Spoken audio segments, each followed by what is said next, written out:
tengo que regresar a Perú a hacer startups, tengo que hacer startups, y todo el mundo decía, este loco, ¿qué le pasa? Estaría ganando quizás mucha más plata si estuviera dentro de una empresa y trepando la vida corporativa. No la veo como para mí. Las dificultades son las que forman estas grandes empresas. Uno tiene que vivir la vida que uno quiere. O tiene que nacerte, Exacto. y vivo con una influencer acá 24/7 y la veo ella y es natural.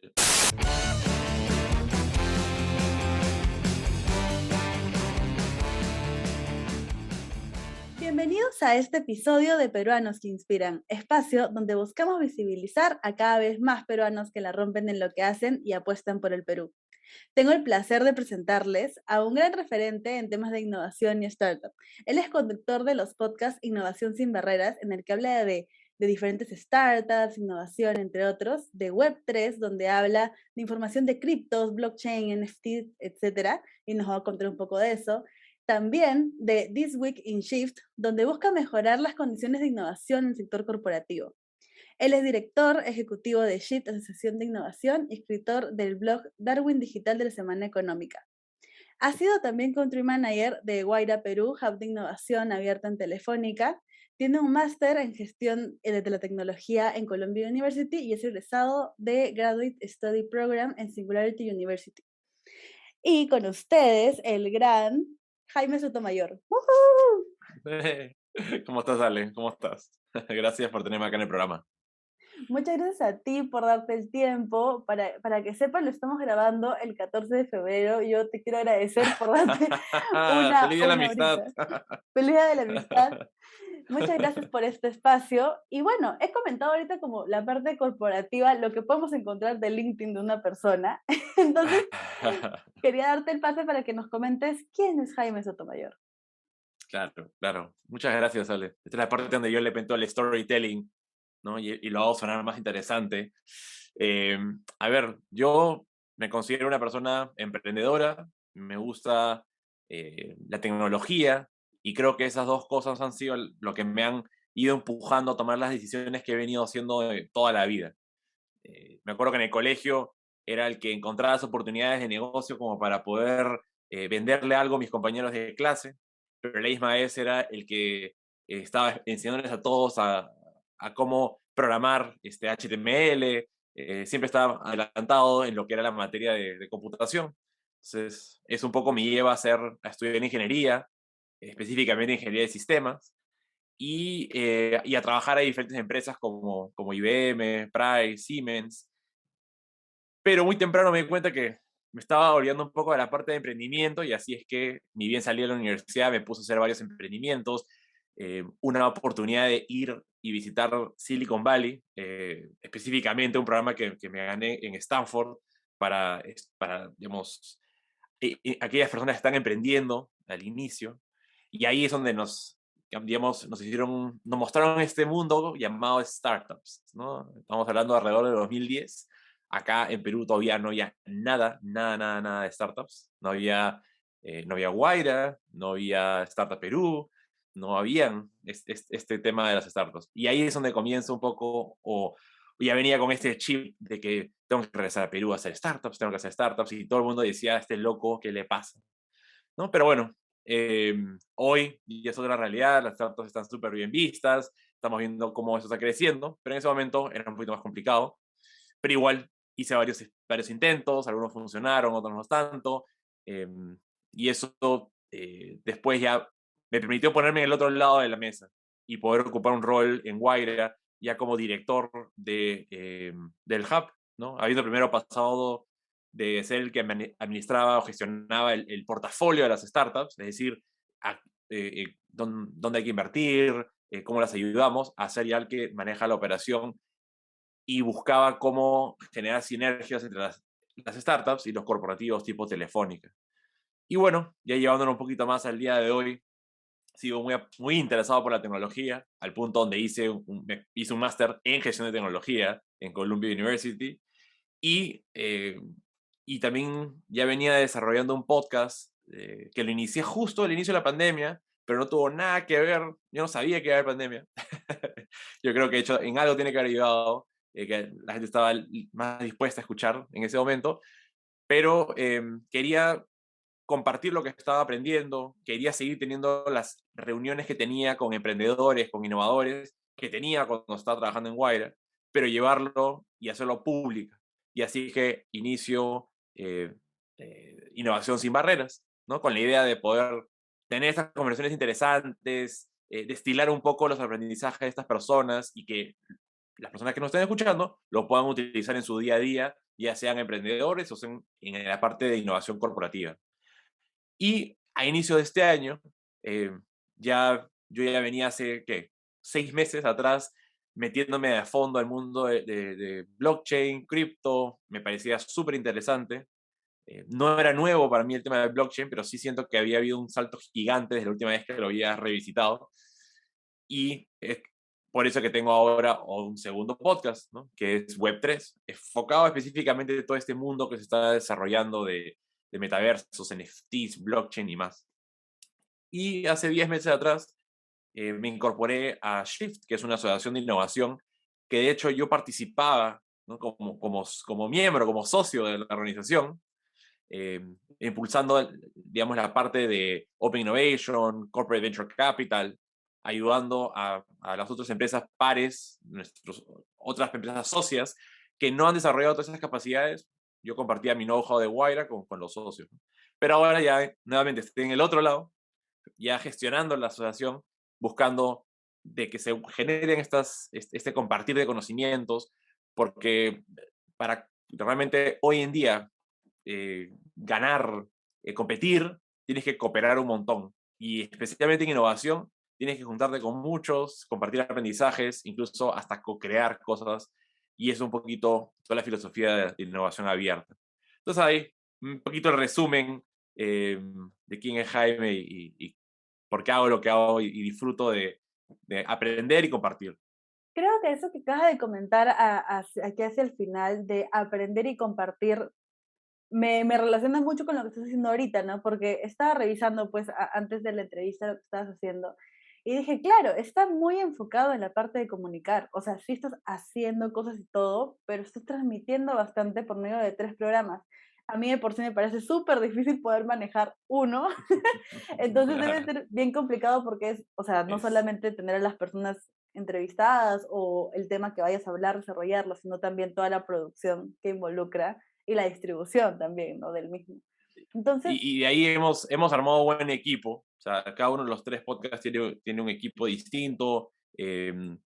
Cada vez, conforme va pasando el tiempo, ya vas encontrando cómo puedes automatizar ciertas cosas, cómo ser más eficiente.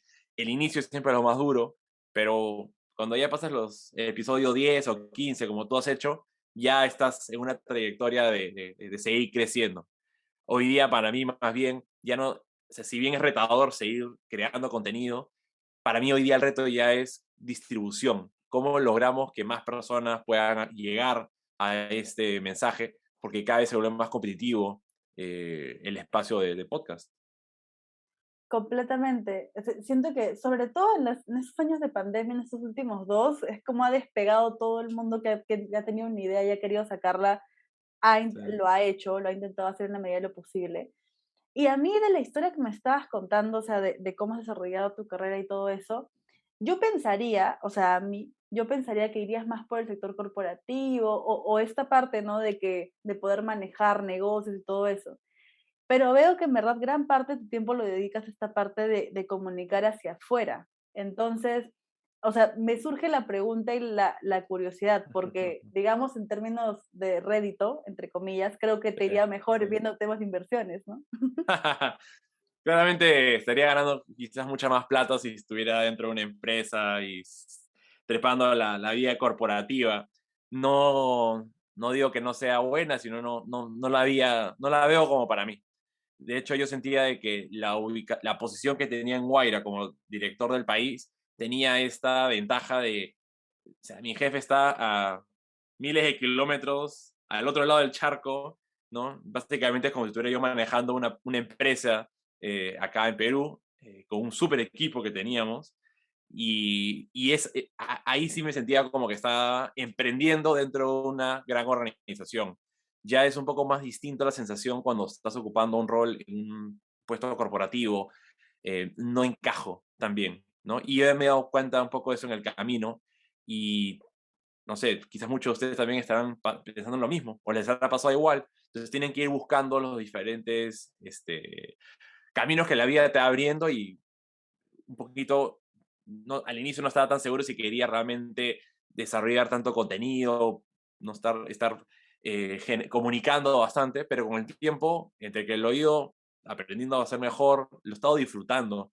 Y claro, nuevamente, si es que me dices qué cosa es más rentable, definitivamente trabajar en una empresa, ser gerente general de una corporación lo es, pero no sé si sería tan contento. Quizás disfruto más de destilar ciertos mensajes que le pueda servir a esa persona que está ocupando ese gran rol a tener que ser yo el que lo ocupa, ¿no? Quizás acá puedo llegar a un volumen más grande de personas. Me parece buenísimo porque algo que está, que es como la constante de las personas que vienen acá, es que hacen este tipo de cosas locas que son más para, o sea, más para las otras personas que de repente pensando un poco en el rédito.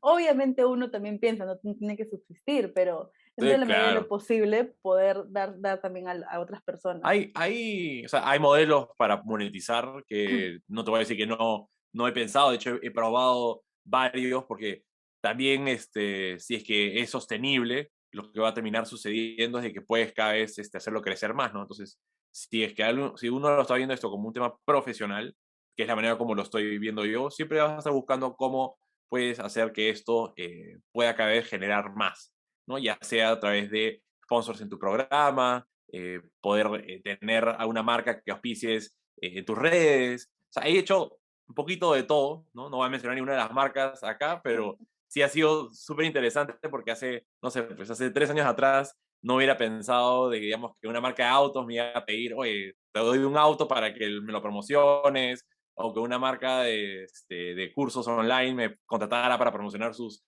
cursos. O sea, me parece súper bacán. Y eso ayuda en cierta parte al futuro de la sostenibilidad del programa. Y hay un montón de otros caminos más, también de cursos, en fin. La idea es buscar un modelo que sea único a ti, que disfrutes, porque vas a tener que estar ahí haciendo, ¿no? Y dentro de todo este camino de varias experiencias que me acabas de comentar y varios giros, siento, del camino profesional, ¿cuál crees que ha sido de repente uno que ha marcado más o que ha dado la pauta para más o menos saber, porque yo sí siento que uno nunca sabe 100% qué cosa quiere hacer en la vida, pero Así es, más o así menos es. saber qué es lo que quieres hacer? Es interesante porque si te digo que he tenido más de una crisis existencial, no, si te digo que he tenido la crisis existencial ¿cómo le dicen? ¿No? Cuando llegas a la crisis la mitad de tu vida, ¿no? He tenido, creo, varias y cada una ha sido como que muy pivotal, muy cambiante. Me acuerdo una clarísima fue en el 2013, donde sentía que estaba excesivamente estancado, estaba tratando de empujar una startup que no estaba yendo a ningún lado, aparte estaba enseñando en la Universidad de Lima, que creo que era lo que sí estaba chévere, ¿no? Tenía por lo menos algo ahí que me empujaba a seguir haciendo, pero me sentía súper estancado. Y ahí es donde le metí full punches a ir a aplicar a Singularity University.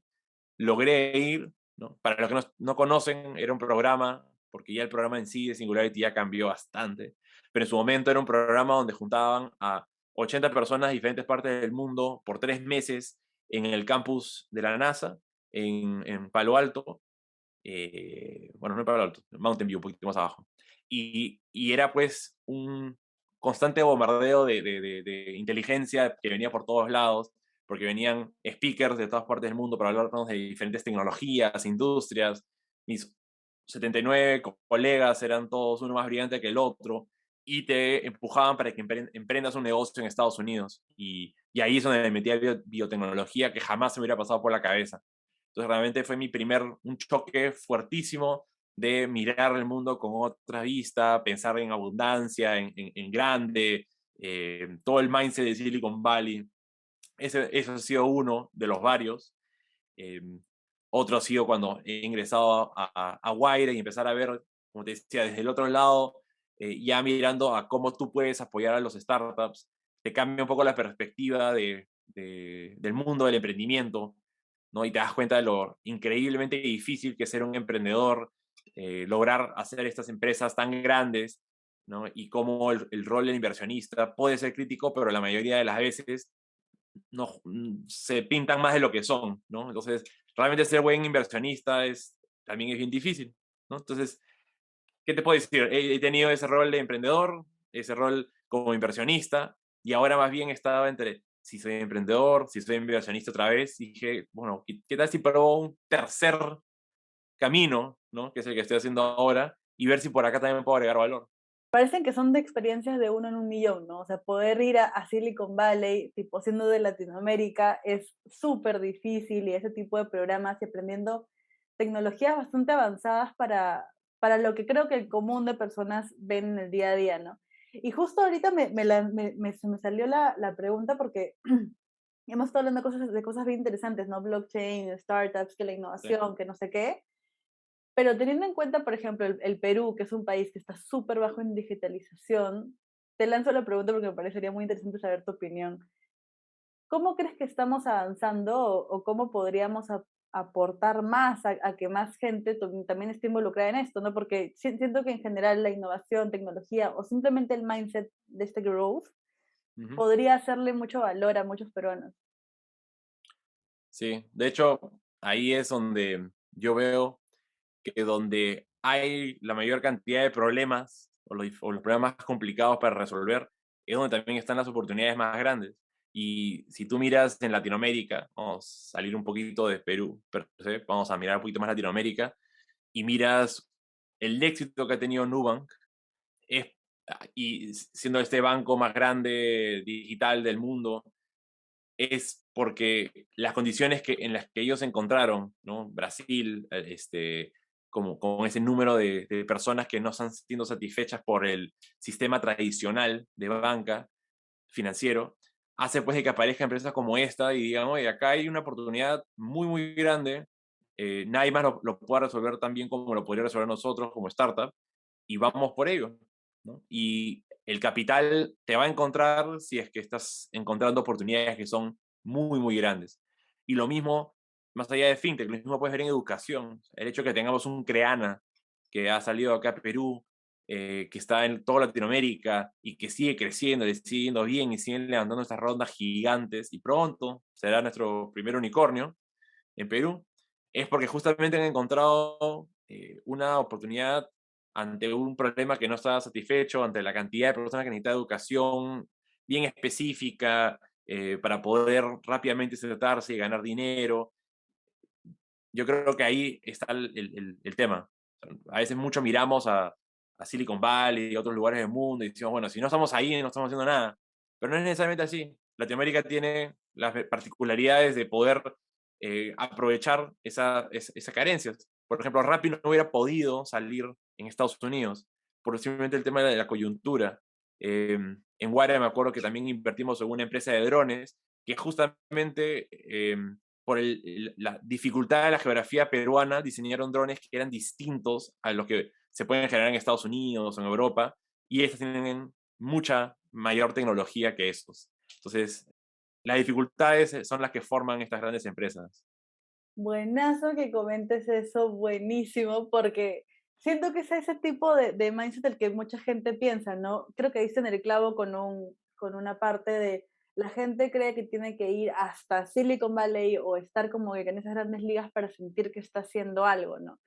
Y, Sí, si, y de hecho, muchos de los inversionistas ya han empezado a abrirse a mirar a Latinoamérica. O sea, SoftBank fue el fondo de venture capital, digamos, que más grande que ha entrado a Latinoamérica y luego como que abrió la puerta, sacó este sesgo que había de afuera de invertir en startups latinoamericanas, incluso para que fondos latinos digan, oye, sí, hay que invertir también en startups de Latinoamérica. Entonces ya no tienes que ir a Silicon Valley, probablemente para etapas o rondas mucho más grandes ya tengas que ir y pedir plata afuera, pero tu operación sigue estando en Latinoamérica, ¿no? O sea, no me tengo que mudar a Silicon Valley como antes se pensaba. por completo. Y ese tipo de cosas son las que quiero que se lleven como de esta conversación, ¿no? Si algo quisiera que se lleven de lo que habíamos hablado hasta ahorita, para los que nos están escuchando, es justo eso, comenzar a encontrar ese tipo de oportunidades y ver cómo las pueden aprovechar con las diferentes tecnologías o cosas que puedan encontrar también en su entorno.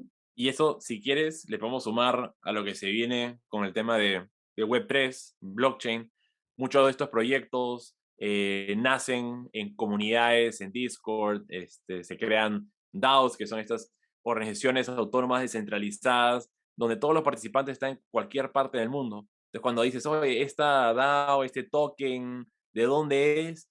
Pues en algunos casos sí, son muy específicos porque son grupos muy chiquitos que nacieron en una geografía específica, pero después cuando ves la mayoría de los proyectos, tienes personas de todas partes del mundo, ¿no? Por ejemplo, un episodio que no ha salido todavía en nuestro podcast de Web3, pero sale pronto, hemos entrevistado a un peruano que ha creado un juego basado en tecnología blockchain que han logrado generar ya ventas por 30 millones de dólares, ¿no? Y es él uno de los peruanos del equipo y luego hay personas de otras partes del mundo. Entonces es bien diverso lo que se puede hacer. No necesitas estar físicamente en una ciudad para hoy empezar a hacer cosas con personas de otras partes del mundo o para ofrecer tu servicio a otras partes del mundo. Si, obviamente, si estás basando en temas digitales y tecnologías, ¿no? Es diferente si quieres salir a un restaurante. Claro, ahí es distinta la movida, pero creo que justamente eso de la conectividad que ahora se puede tener y las cosas que se pueden hacer estando desde cualquier parte es una de las cosas que más me llevo de esto. Y de De hecho, hecho, ahí son para mostrar, ejemplificarlo un poco, uno de los founders de una de las startups que habíamos invertido en el portafolio de Guaira, eh, les está yendo súper bien, han levantado capital también de Silicon Valley, la verdad que todo bien. Y uno de los founders ha decidido ir y mudarse, él es de Santiago, de Chile, y ha decidido ir a mudarse a los lagos que están al sur de Chile. O sea, una cabaña, vivir en el campo, y ahí va a manejar su negocio desde ahora en adelante. es que esas son las increíbles cosas que uno puede hacer ahora con eso del trabajo remoto. Y, ¿sabes? Voy a agarrarlo para poder conversar un poquito de eso. Esto que nos ha brindado la pandemia, claro que ha sido algo terrible, ¿no? Pero rescatando una de las cosas que siento que sí hizo crecer bastante el Perú en tema de ese tema del trabajo remoto, ¿no? El trabajo virtual, de hacer las cosas como que online Sí. cuando las puedes hacer. O sea, ¿tú sientes cuánto sientes que se hubiese demorado el Perú en hacer sus transformaciones digitales o a trabajo remoto si no hubiese pasado la pandemia? Recuerden que este proyecto no es nada sin ustedes. No se olviden de seguirme en Instagram como aleteca.pe y desde su plataforma favorita para escuchar el podcast. Por unos 20 años más, quizás. Porque tendemos a ser seguir un poco al playbook de otras partes del mundo. Te doy un ejemplo. O sea, yo he sido practicante en IBM en el 2009, si no me equivoco, si no me falla la matemática, 2009, y ahí ya existía el trabajo remoto, en el 2009. O sea, habían gerentes con los que yo trabajaba con, a base de correo electrónico, muchos de ellos incluso sus equipos estaban distribuidos en Latinoamérica o gestionaban un equipo que estaba basado en India. O sea, era una cosa loquísima, pero ya era normal en esa época hacer teletrabajo, ¿no? Nunca los había visto en persona las personas, o sea, y vivían en la misma ciudad que yo, pero así era. Entonces creo que a veces nos cuesta mucho salir de la manera como habitualmente venimos haciendo las cosas, no nos damos cuenta de que se nos abren oportunidades, que podemos empezar a contratar personas mucho más calificadas porque se nos abre el abanico. Y si es que, y al revés, se nos pueden ir si es que no hemos creado una cultura bastante buena que más bien los atraiga. Entonces, los retos se generan, esta pandemia ha destapado un poco a aquellas personas que estaban preparadas, a aquellas que no, y quienes son mucho más rápidos en adaptarse. De repente voy a hacer un cambio medio abrupto, pero era lo que me estaba quedando que quería A ver. preguntarte. Era el tema de ser emprendedor, ¿no? O sea, de ya, porque creo que es una ruta distinta. Hemos hablado de la parte de comunicación, inversiones, tecnología, innovación, pero ya esto de ser independiente, entre comillas, porque tienes que gestionar como que diferentes ramas de negocio y todo eso, o sea, Ujú, ujú. ¿cómo lo has ido manejando entre la parte de crear como esas nuevas oportunidades en negocios y también intentar tener una estabilidad? Uf, pucha. está de más decir de que es como una especie de montaña rusa, porque, por ejemplo, cuando estaba montando la startup de biotecnología, eh, y ahí sí estaba viviendo en San Francisco, porque a diferencia de, digamos, de que si fuera una empresa de tecnología digital, si fuera una digital, no hacía mucha diferencia de dónde estuviéramos, pero ahí sí específicamente por el ser hardware, por ser bio, tenías que estar en algún tipo de hub. Vivir en San Francisco era excesivamente caro. Entonces, cuando entraba la plata de una nueva inversión, era como que ya sentíamos todos una tranquilidad espectacular. Pero cada mes que pasaba veíamos cómo no, las ventas, y es normal, pues, que una startup, las ventas al inicio no estén igual que los gastos, es totalmente asimétrico. Pero llega un momento cuando estás ya muy bajo de liquidez, como que te vuelve a entrar ese estrés y tienes que salir a levantar más y estás en esta constante frustración de mantenerte con suficiente capital como para poder continuar tu emprendimiento. Entonces, sí, he tenido muchos episodios donde he estado, digamos, emprendiendo, después las cosas no salen bien, tienes que o ponerlo en pausa o darle de baja, ir a trabajar momentáneamente como para poder volver a capitalizarte, lanzar otra vez. Eh, no sé, es casi, ha sido más o menos esa la repetición, el playbook, un poco de que nunca estás, o sea, nunca he tenido una chamba estable, así que digas ya, ok, porque cuando llega un momento donde ya estás demasiado cómodo, es que me fastidia y digo, tengo que empezar a hacer. Estoy muy cómodo, ¿no? Y sí, pues sacrifica ciertas cosas, pero al final eh, uno tiene que vivir la vida que uno quiere, ¿no? Y si es que hubiera seguido quizás ese instinto de seguridad, estaría viviendo quizás una vida que no es la que yo deseo, ¿no? Entonces, al final son estos trade-offs que uno tiene que hacer, qué tanta estabilidad quiere en su vida con respecto a cuánto estás dispuesto a arriesgar por hacer lo que te llama, ¿no? Entonces, es un poquito complicado. Y quizás con el tiempo eso va cambiando, con respecto vas asumiendo más responsabilidades, tienes más gastos fijos que tienes que asumir, todo eso también va pensando, ¿no? Y hoy día, por ejemplo, una de las maneras como he logrado empezar a generar una suerte de balance es porque tengo un trabajo part-time y al mismo lado tengo la oportunidad de poder emprender estos diferentes canales de contenido que eventualmente pueden llegar a ser sostenibles, ¿no? Entonces también hay múltiples fórmulas para poder llegar a hacer eso, ¿no?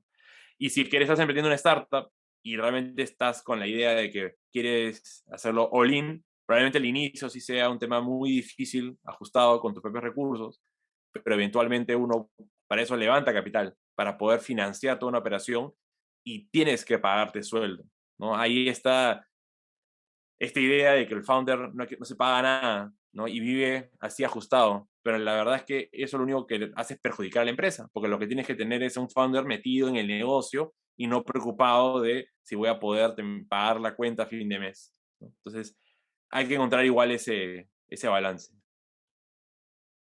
Completamente. Solamente para hacer un paréntesis en lo que dijiste, eso es algo que le pasa a mucha gente. Yo, bueno, he estado en varios programas de asesorar a microemprendedores y todo. O sea, la persona que tiene su bodega, su negocio, y no hace esto, ¿no? Y luego como que está agarrando su propio negocio, pero no se da cuenta que eso es menos rentable y así. Exacto, Es una cadena exacto. increíble. Desde negocios súper chiquitos hasta los más grandes deben hacer ese tipo de gestiones, Ujú. ¿no? Algo que te quería preguntar también es sobre, o sea, desde esta ruta del emprendedor y todo, dijiste lo de los canales digitales, ¿no? Que ahora tienes, que bueno, ahora tienes tres, pero comenzaste con Innovación Sin Barreras.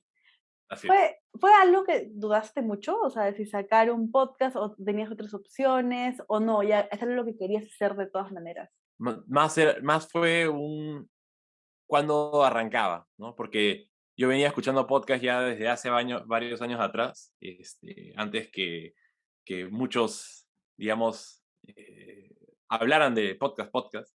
Yo lo escuchaba, era mi mecanismo para poder maximizar el tiempo que hacía ejercicio, la manejada, por ejemplo, la hora de ida, hora de vuelta al trabajo, eso era también momentos que yo sentía que estaba desaprovechando. Entonces me creé este hábito de escuchar podcasts como cancha.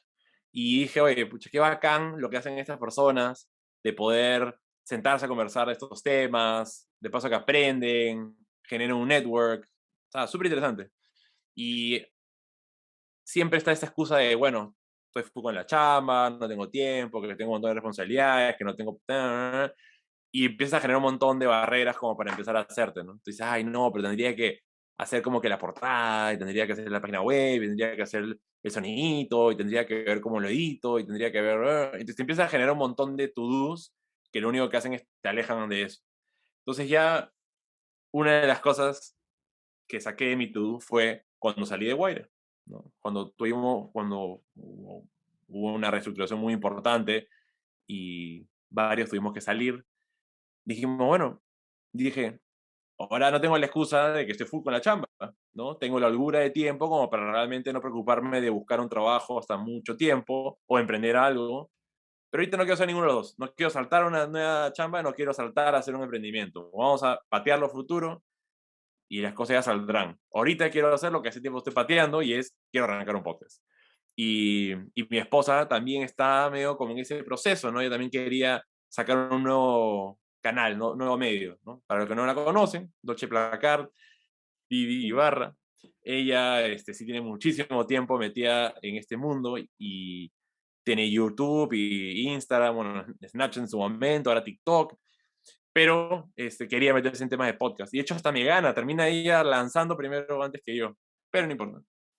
La cosa es que eso un poco también me empujó y decía, oye, o sea, veo cómo otras personas están lanzando podcast, no quiero llegar tarde a la fiesta, vamos a arrancar, o sea, si arrancamos temprano voy a tener más tiempo como para poder iterar, experimentar, mejorar, hasta que esto quizás se vuelva mucho más importante.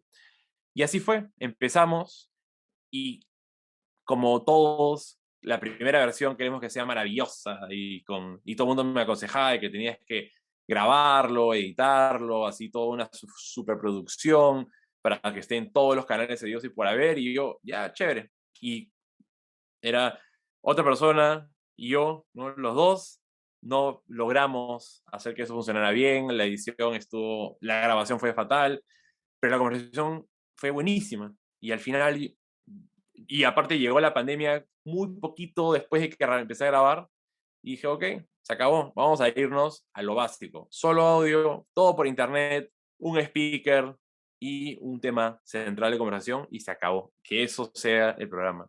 Y así es como es el día de hoy. 74 conversaciones después, aquí estamos. Y me gusta cómo yo avanzando. Muchas gracias por comentarlo porque me he sentido muy identificada con eso, porque yo también quería sacar un podcast hace muchos años, o sea, de hecho, en el tráiler del podcast de Peruanos que Inspiran, es como digo, ¿no? Hace más de 5 años que quería sacar uno. Ni siquiera sabía si se podía en Perú porque nunca había visto ninguno de Perú y así, pero quería lanzarme de alguna manera, pero eran todas estas cositas, decías, pero tienen que tener una música de inicio, ¿dónde encuentro músicas que sean libres de derechos? ¿No? Y así Claro. mil cositas que tenía que pensar. Y también este tema de tener que hacer toda la producción, ¿no? Como tal. Yo también me lancé Sí. al principio como a lo básico, Spotify, audio y los canales que me den gratis para poder distribuir, ¿no? Así es tu MVP, lanza, pruebas, experimentas, afinas, mejoras, y te digo que en el tiempo he hecho varios cambios, varias mejoras, pero en el fondo, o sea, más me importaba de que las conversaciones sean buenas, que los speakers tengan temas interesantes para compartir. Al final, sí, pues no sé si es que se paga una mega producción para al final el objetivo que se persigue, ¿no? Entonces, yo sí veía pues como podcasts en otras partes del mundo tenían una mega producción, pero claro, detrás de eso estaban cadenas de comunicación muy importantes con bastante presupuesto, que más bien ellos no se pueden dar el lujo de hacer un podcast que no sea tan wow. En nuestro caso es un tema más de la curaduría de los invitados, es donde está realmente el gran valor, y en cómo llevas una conversación interesante, que al final del día la gente se lleve aprendizajes, diga, oye, estos 45 minutos que he invertido de mi tiempo la verdad que valió la pena, ¿no? Me llevo estas lecciones para aplicarlo en mi día a día. Completamente. Y algo que quiero hablar y me encanta porque se enlaza bastante con lo que estamos hablando, es este tema del ser influencer entre comillas. O sea, porque yo me considero una persona bastante extrovertida, o sea, lanzada, así, y yo dije, sí, o sea, es crear una cuenta de Instagram y ponerme a hablar en la cámara y ya, ¿no? Porque desde mi cuenta personal lo había hecho. Pero es mucho más complejo de eso y requiere mucha Sí, más constancia de la que pensé. ¿Cómo te fue así a es. ti en este transcurso de tener que comunicarlo también a otras personas en otras plataformas? Sí, ahí le he dado en el clavo porque el tema de constancia es lo principal. O sea, durante la pandemia aproveché para hacer todos los jueves lives porque era un momento donde todo el mundo estaba en casa eh, y, y era divertido poder conversar con la audiencia, tener invitados y cosas por el estilo. Ya después, cuando hemos venido saliendo de esto, ya no había la misma cantidad de gente interesada en conectarse jueves por la noche a conversar, pero sí manteniendo el podcast semanal como siempre, ¿no? Y también al inicio fue súper raro el de empezar a hablar de la cámara y poner contenidos. Te mentiría si te digo que soy de las personas que metódicamente sube hartos stories y cosas por el estilo. No es mi estilo. Te juro que me cuesta bastante subir todo el día cosas, stories, stories, stories, como veo que muchos otros hacen y les va bien. En mi caso he buscado lo que yo considere mi estilo, o sea, algo que yo puedo garantizar de que voy a poder producir y cumplir, porque me puedo poner estas metas irreales de ya todos los días voy a subir 10 stories y no sé, ya me inventaré qué cosa pongo. Pero al final me pongo a pensar, uno, voy a estar como que viviendo algo que no es mi estilo, no me gusta, voy a estar como que más que nada como que carmeado de que, oh, tengo que subir stories. Y lo otro es de que por ahí que la calidad que subo es tan mala que la gente dice, ¿para qué lo sigue este pata si sube tontería y media? Entonces al final digo, ok, voy a enfocar, vamos a centrarlo todo en el podcast y los highlights del podcast sea lo que vaya compartiendo durante la semana, durante el mes, y luego ya cosas que realmente me nazcan espontáneamente, diga, oye, esto está súper interesante, si quiero compartirlo, ya lo hago, ¿no? Pero yo, nuevamente, descubriendo cuál es mi estilo y eso en parte también ha afectado qué tan rápido uno o no crece en redes. O sea, sí veo que hay gente que ha hackeado este algoritmo, por decirlo así, y ha generado TikToks y cosas donde el algoritmo te da más prioridad, ¿no? Entonces, por ejemplo, todo el mundo me dice, Jaime, ¿por qué no haces reels bailando y haciendo cosas? Y yo, porque no es mi estilo. Como que chévere lo que lo hacen, ¿no? Veo un montón de nutricionistas que hacen ese tipo de cosas y, no sé, profesores de colegio, yo, chévere, pero no es mi estilo. Si quieren como que escucharme, Jaime, como que descárguense el podcast, ¿no? Y tengamos, y péguense en mi conversación con el invitado, cosas por el estilo. Entonces, va por ahí, ¿no? La manera como yo he tenido este acercamiento a las plataformas. Me insisten que publique cosas en TikTok, pero al final, si publico algo en TikTok, también tiene que ser algo que sea más pegado a lo que a mí me gusta. Es que me siento demasiado identificada porque como te digo, yo consideraba que me iba a ser sencillo y no fue para nada sencillo porque es muy complicado como también que puedas seguir la línea y, o sea, de lo que a ti también te gusta comunicar, ¿no? Yo me esforcé, o sea, tuve un par de meses que estuve así como, decía, no, tengo que poner cuando me levanto, cuando estoy almorzando, o sea, y todas las cosas, Sí. pero no, o sea, no me funcionaba. Y más o menos también he ido por la línea de lo que tú comentas, porque yo veía pues que muchos influencers hacían eso, pero también, felizmente, han ido Pero tiene que saliendo. nacerte, pues tiene que nacerte. Exacto.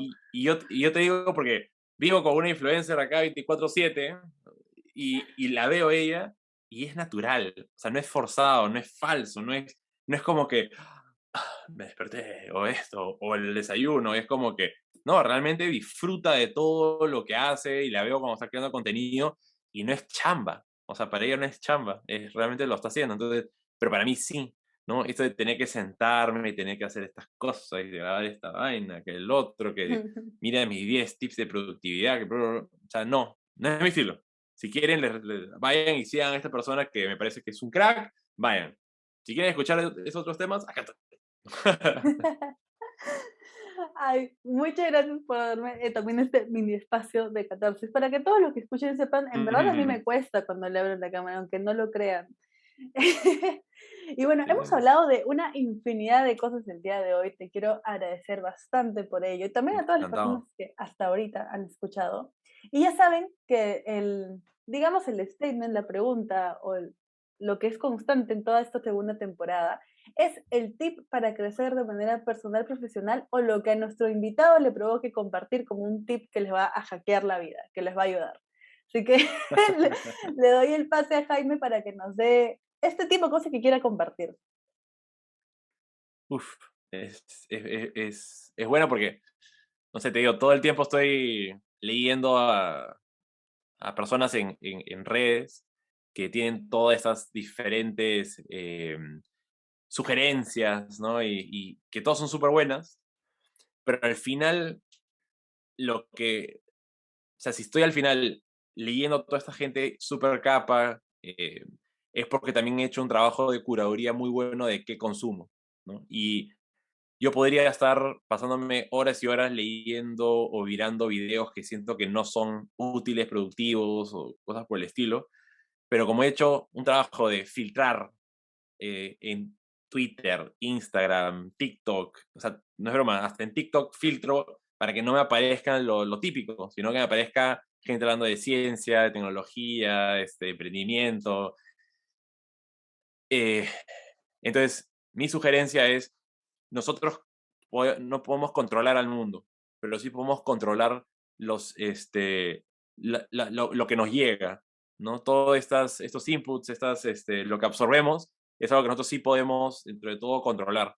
Entonces, si es que uno quiere emprender, te conviene empezar a juntarte con personas que están emprendiendo, porque es contagioso ese efecto. Necesitas este grupo de apoyo que te ayude. Porque si estás emprendiendo y te metes con personas que trabajan en el mundo corporativo, lo más probable es que, uno, no te puedan ayudar y dos, te traten de jalar de vuelta porque ellos dicen, ah, no, si yo no puedo salir de acá, tú tampoco no puedes, ¿no? Entonces Ujú. al final del día, la curaduría de tu vida es súper importante, ¿no? Mejorar los estímulos que entras, eliminar los que son malos, eso definitivamente ha ayudado en mi vida de poder ser mucho más enfocado, más eficiente y estar sacándole provecho a toda la información que uno recibe, que hoy hay abundante. Muchas gracias por esa recomendación. El tema de cuidar lo que consumimos y con quiénes nos juntamos también para poder nutrir este ambiente de conocimiento que queremos tener, ¿no? Entonces, bueno, te quiero agradecer un montón, quiero agradecer a todos los que han escuchado toda esta conversación, que hemos pasado por una montaña rusa de temas el día de hoy, ha sido bien interesante. Recuerden de seguir por favor a aleteca.p, donde subo los extractos del podcast y diferentes otras cositas, tips que me provoca y que me nace hacer. Ahora le voy a dar el pase a Jaime para que también nos diga qué redes quisiera que compartas para que nos puedan seguir. Sí, bueno, las redes en las que estoy mucho más activo son LinkedIn, Instagram, Twitter. También tengo un blog que es blog.jaime.pe, que ahí comparto los últimos episodios de los podcasts. Entonces, digamos, si quieren mantener al tanto, tienen mis redes, como también el blog.jaime.pe. Muchas gracias a todos por haber llegado hasta este momento y nos estamos viendo en un siguiente episodio. ¡Woohoo! Gracias. Espera. Por favor, no te vayas sin antes darle seguir en Instagram a aleteca.pe, suscribirte a mi canal de YouTube como Alexandra Linian y seguirme en las diferentes plataformas de podcast como Spotify, Apple Podcast, Google Podcast como Peruanos que Inspiran. Muchas gracias.